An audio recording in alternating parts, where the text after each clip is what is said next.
Hi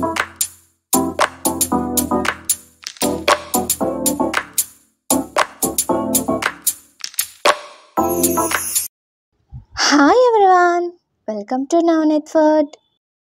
ఈరోజు మన recipe వచ్చేసి మ్యాంగో డిలైట్ని ఎలా ప్రిపేర్ చేసుకోవాలో నేను మీకు ఈ వీడియోలో చూపించబోతున్నాను. మరి ఇది ఎలా ప్రిపేర్ చేసుకోవాలో చూద్దాం పదండి. Let's start the video. Mango delight కోసం బాగా పండిన పండ్లను తీసుకోవాలి. ఈ మామిడి పండ్లను బాగా కడుక్కొని పైనున్న తొక్క తీసేసి సన్న ముక్కలుగా కట్ చేసుకోవాలి. ఇలా సన్న ముక్కలుగా కోసుకున్న తర్వాత వీటిని ఒక మిక్సీ జార్లోకి ట్రాన్స్ఫర్ చేసుకోవాలి. ఇలా ఒక మిక్సీ జార్లోకి ట్రాన్స్ఫర్ చేసుకున్న తర్వాత వీటిని ఫైన్ పేస్ట్ లాగా చేసుకోవాలి. ఇక్కడ చూపిస్తున్నట్లుగా ఫైన్ పేస్ట్ లాగా చేసుకున్నాక ఈ పేస్ట్ని ఒక కప్పులోకి ట్రాన్స్ఫర్ చేసుకోండి. నేను ఇక్కడ చూపిస్తున్న కప్ వచ్చేసి 240 ml కప్. మనం తీసుకున్న మామిడి పండ్ల పేస్ట్ వచ్చేసి ఇలా 1 కప్పు దాకా ఉండేలాగా చూసుకోవాలి. తర్వాత స్టవ్ మీద ఒక ప్యాన్ పెట్టేసుకొని ఏ కప్పుతో అయితే మనం మామిడి పండు పేస్ట్ తీసుకున్నామో అదే కప్పుతోన 240 ml దాకా డెసికేటెడ్ కోకోనట్ పౌడర్ని తీసుకోవాలి.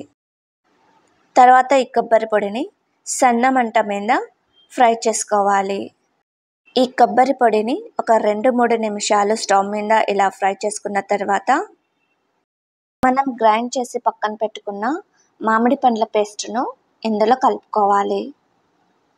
తర్వాత ఈ కొబ్బరి పొడి మాడిపోకుండా ఉండడానికి వెంటనే దీనిని మిక్స్ చేసుకోవాలి. ఇక్కడ చూపిస్తున్నట్లుగా మిక్స్ చేసుకున్న తర్వాత ఇందులోకి స్వీట్నెస్ కోసం 1/2 కప్ దాకా కండెన్స్ మిల్క్ని తీసుకోండి. ఇక్కడ మనం తీసుకున్న మామిడి పండ్ల తీపిని బట్టి స్వీట్ని యాడ్ చేసుకోవాలి. తర్వాత ఈ మిశ్రమాన్ని అంతటిని బాగా కలుపుకోవాలి. ఈ మిశ్రమం అంతా బాగా దగ్గరగా అయ్యేంత వరకు మిక్స్ చేసుకుంటూ ఉండాలి. ఇది ఎంతవరకు ఇలా మిక్స్ చేసుకుంటూ ఉండాలి అంటే ఇది ప్యాన్కి స్టిక్ అయ్యేంత వరకు మిక్స్ చేసుకుంటూ ఉండాలి. ఈ మిశ్రమాన్ని మనం లడ్డూలు కట్టుకోవడానికి వీలుగా ఉండేటట్లుగా చూసుకోవాలి. ఇక్కడ చూపిస్తున్నట్లుగా ఇలా దగ్గరగా వచ్చేంత వరకు మిక్స్ చేసుకున్న తర్వాత దీనిని స్టవ్ ఆఫ్ చేసి చల్లార్చుకోవాలి. ఇలా చల్లార్చుకున్న తర్వాత దీని పక్కనే మరొక ప్లేట్లో డెసికేటెడ్ కోకోనట్ పౌడర్ని పోసుకొని పక్కన పెట్టేసుకోండి.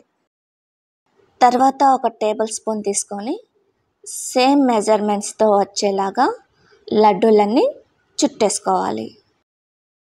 ఇక్కడ చూపిస్తున్నట్లుగా లడ్డూలను ప్రిపేర్ చేసుకున్న తర్వాత మనం పక్కనే రెడీ చేసి పెట్టుకున్న కొబ్బరి పొడిలో ఈ లడ్డూలను డిప్ చేసుకోవాలి.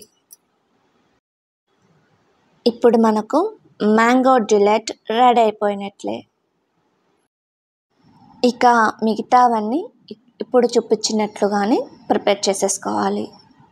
ఈ లడ్డూలకు మనం మామిడి పండు పేస్ట్ యాడ్ చేసాం కాబట్టి వీటిని బయట స్టోర్ చేసి పెట్టుకుంటే త్వరగా పాడైపోతాయి. కాబట్టి రిఫ్రిజిరేటర్లో స్టోర్ చేసుకోండి.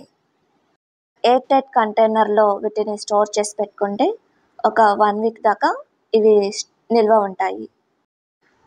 ఓకే ఫ్రెండ్స్, మీకు నా వీడియో నచ్చిందా? నా వీడియో కనుక నచ్చినట్లయితే నా వీడియోని లైక్ చేసి షేర్ చేసి సబ్స్క్రైబ్ చేసుకోండి. మరొక వీడియోతో మళ్ళీ కలుద్దాం. అంతవరకు బాయ్.